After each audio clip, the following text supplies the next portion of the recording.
Mūsų šeštadieninė mokyklėlė yra mini vaikystės sodas. Joje dirba vaikystės sodo pedagogai, o veiklos spindi vaikystės sodo veiklas. Ir žinoma, viskas vyksta vaikystės sodo klasėse. Šeštadieninėje mokyklėlėje kiekvienas vaikas pereina 3 veiklų centrus. Pirmoji veikla – draugystės ratas.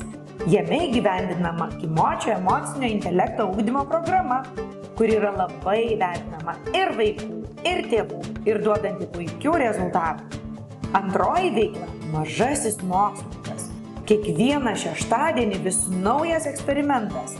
Tai gali būti ir iPadų aplikacijos, kurios yra labai populiarios.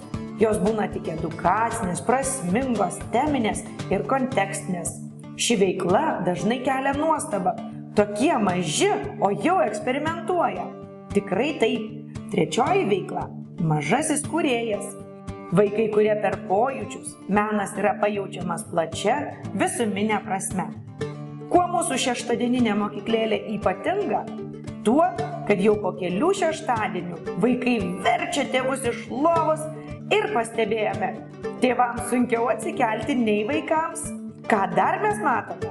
Mes matome, kad vaikai nenori išeiti. Net ir pasibaigus šeštadienio užsiėmimams, jie lieka žaisti ir prašo neiti namo. Kiekvienas šeštadienis šeštadieninėje mokyklėlėje viskas nors nauja, nes niekada nebūna tos pačios veiklos, tačiau taisyklės išlieka tos pačios ir tai sukuria vaikui tęstinumą, ko labai reikia ikimokyklinėme amžiuje. Vaikystės sodo šeštadieninių mokyklėlių vaikai laukia, nes kiekviena savaitė yra netikėta ir kupina žavių atradimų.